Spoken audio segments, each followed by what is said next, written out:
বিসমিল্লাহির রহমানির রহিম। প্রিয় দেশবাসী, আসসালামু আলাইকুম ওয়া রাহমাতুল্লাহি ওয়া বারাকাতুহু। আপনারা জানেন যে শাহবাগীরা 2013 সালে যে অন্যায়ভাবে বাংলাদেশের অপরাজনীতি করেছে আওয়ামী লীগের ছত্রছায়ায়, তৎকালীন সময়ে বাংলাদেশের সিংহ পুরুষদেরকে হত্যা করার উদ্দেশ্যে গভীরতম ষড়যন্ত্রের অংশ হিসেবে শাহবাগ তৈরি করে এদেশের আলেমদেরকে ফাঁসির কাস্টে ঝুলিয়েছিল। শাহবাগীদের সাথে সেই লড়াই এখনো শেষ হয়নি। আপনারা যারা মনে করেছেন যে বাংলাদেশের স্বাধীনতা হয়েছে, বাংলাদেশের আপনারা বিজয় অর্জন করেছেন, জুলাই অভ্যুত্থান হয়েছে, কিন্তু বাস্তবিক অর্থে যেই চেতনা নিয়ে জুলাই অভ্যুত্থান হয়েছে তার কিঞ্চিত এখন পর্যন্ত বাস্তবায়িত হয়নি। জুলাই অভ্যুত্থানে যারা বুক টান টান করে মাথা উঁচু করে তারপরে রক্ত ঝরিয়ে জীবনকে, আজকের সংগ্রামী জীবন তারা গঠন করেছে, জীবনকে ঝুঁকির মধ্যে থেকে যারা জুলাই বিপ্লব করেছে, আজকে তাদের সেই চিন্তা চেতনার এখনো বাস্তবায়ন হয়নি। আমি বলছি, বাংলাদেশের প্রত্যেকটি মোড়ে মোড়ে, প্রত্যেকটি পদে পদে, প্রত্যেকটি অলিতে গলিতে যতদিন পর্যন্ত নিজামী, সাইদি, কাদের মোল্লা, আলী হাসান মুজাহিদ, এরপরে এটিএম আজহার, এরপরে আপনার কি বলে এই জামাতের যারা সাবেক নেতৃবৃন্দ ছিল, ছাকা চৌধুরী সহ যাদের উপরে হত্যা করেছে, নির্যাতন করেছে, জুলুম করেছে, এদের প্রত্যেকের ছবি আপনি টাঙ্গিয়ে সামনে দাঁড়িয়ে বলতে পারবেন না যে আমি এই লোকগুলোকে অপরাধ হিসাবে মৃত্যুবরণ করানো হয়েছে, নয় এটাকে সম্পূর্ণভাবে সাজানো নাটক হিসাবে করা হয়েছে। এই কথা যতদিন বলতে না পারবেন ততদিন আপনার স্বাধীনতা হবে না। আপনি স্বাধীনতা মানে এই নয় যে এখনো আজকের একটি দল তাদের নিজস্ব ফেস্টে কিংবা তাদের নিজস্ব কর্ম পরিকল্পনার অংশ হিসাবে তারা তাদের দলের সাবেক যে সকল মানুষদেরকে অন্যায়ভাবে ফাঁসির কাস্টে ঝুলানো হয়েছে তাদের ছবিগুলো টানাতে পারবে না। এটার নাম স্বাধীনতা নয়। কিসের স্বাধীনতা হয়েছে যে সাইদির ছবি আমি গলায় ঝুলাতে পারবো না? আমি তো মনে করি বাংলাদেশের প্রতিবাদ হওয়া উচিত এইরকম যে প্রত্যেকের ছবি সম্মিলিত প্লেকার্ড করে সারা বাংলাদেশের মোড়ে মোড়ে এখন মিছিল হওয়া দরকার। সারা বাংলাদেশের অলিতে গলিতে ওই প্লেকার্ড ধরে ধরে, এবং যাদের বিরুদ্ধে এখনো সেই সকল শাহবাগী বামপন্থীরা, দুষ্ট চক্রের সদস্যরা এখনো তাদের যেই সকল ষড়যন্ত্র রয়েছে সেই ষড়যন্ত্রের দাঁত ভাঙা জবাব দিতে আপনাদের এই কাজ করা উচিত। কত বড় দুঃসাহস! জুলাই মাসে, যেই মাসে বিপ্লব সাধিত করার জন্য অন্যতম ভূমিকা পালন করেছে বাংলাদেশের আলেম সমাজ, সব দলমত নির্বিশেষে করেছে, তার মধ্যে অন্যতম ছিল জামাত শিবির। এটা তো অস্বীকার করতে পারবেন না।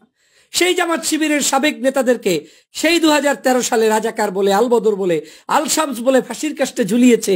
আর আপনি এখনো বলবেন তারা ফাঁসির কাস্টে ঝুলেছে? এই বেটা, কে ফাঁসির কাস্টে ঝুলেছে? এই ফাঁসির কাস্টে যারা ঝুলেছে এরা কেউ অন্যায় করে ঝুলে নাই। এদেরকে ফাঁসির কাস্টে শেখ হাসিনা এবং পার্শ্ববর্তী একটি দেশ ষড়যন্ত্র করে ঝুলিয়েছে, আর কিছুই নয়। অতএব আমাদেরকে সাবধান হতে হবে, আমাদেরকে সতর্ক হতে হবে, আমাদেরকে দেশবাসীকে বুঝতে হবে, বুঝাতে হবে, জানাতে হবে, মানুষের কাছে এই সত্য নিউজ পৌঁছে দিতে হবে।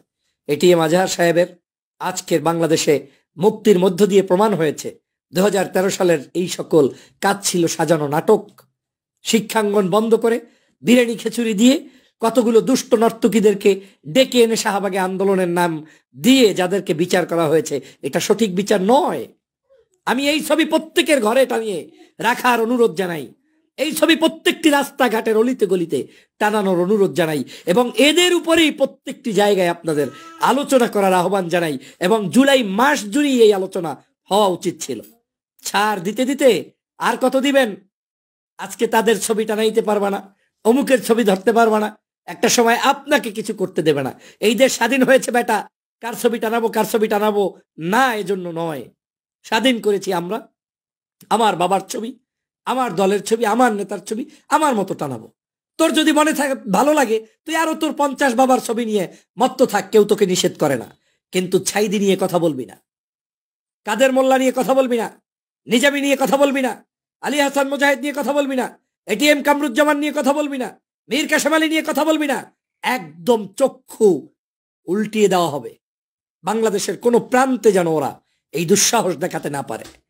কম্প্রোমাইজ হবে, কিন্তু এই ইস্যুতে কোনো কম্প্রোমাইজ নাই। যেটা হাসিনা সাজিয়ে মিথ্যাভাবে বাংলাদেশের মানুষের কাছে উপস্থাপন করেছে, এই মিথ্যা রাজনীতির চিরদিনের জন্য কবর দিতে হবে। আপনাদের একটু মনে বাজে না যে আজকের এই বাংলাদেশের যা হয়েছে সব নাটক? বাংলাদেশের এই 5ই আগস্ট সংগঠিত হয়েছে একটা শব্দের কারণে, রাজাকার শব্দটি উচ্চারণের কারণে। অতএব এই রাজাকার আওয়ামী লীগের একটি গালিতে পরিণত হয়েছিল। আজকে সেই রাজাকার রাজাকারের স্লোগান দিয়েই দেশটা স্বাধীন করেছে বাংলার সকল ছাত্র জনতা। অতএব এই জায়গায় কোনো কম্প্রোমাইজ নেই। আপনি যারা এই দল কিংবা সমর্থন করেন কিংবা শুভাকাঙ্ক্ষী, আপনার মনেও এই বিশ্বাস রাখতে হবে যে এই মানুষগুলোকে অন্যায়ভাবে করা হয়েছে সবকিছু। যেই আওয়ামী লীগ ভুয়া মুক্তিযোদ্ধার তালিকা করেছে, যেই আওয়ামী লীগ শেষ সময় এসে মুক্তিযোদ্ধার তালিকা প্রকাশও করতে পারলো না, রাজাকারের তালিকাটাও প্রকাশ করতে পারলো না। জিজ্ঞেস করা হলো তোমার কাছে তালিকা কই, বলে তালিকা করলেই আমাদের লোকদের নাম চলে আসে।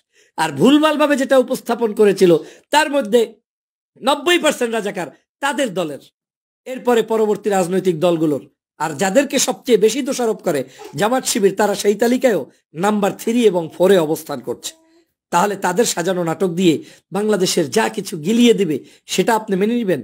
বীর দর্পে এগিয়ে যান, প্রতিবাদ করুন, মোড়ে মোড়ে ঘরে ঘরে এই মানুষগুলোকে নিয়ে টক করুন, টকশো করুন, আলোচনা করুন, তাদের জীবনকে ছড়িয়ে দিন যে তারা মজলুম ছিলেন। মজলুমের পক্ষে আপনি বলিষ্ঠ ভূমিকা রাখলে এ বাংলাদেশের সঠিক স্বাধীনতা আপনি পাবেন, না হয় পাবেন না। এটা একটা ষড়যন্ত্রের অংশ, এটা সূচনা মাত্র। এর অর্থ হচ্ছে বিগত দিনেও তোমাদেরকে এভাবে করেই করেছি, ভবিষ্যতেও তোমাদেরকে ওই একই জুজুর ভয় দেখিয়ে অপরাজনীতি করবে, যেটা হতে দেয়া যায় না।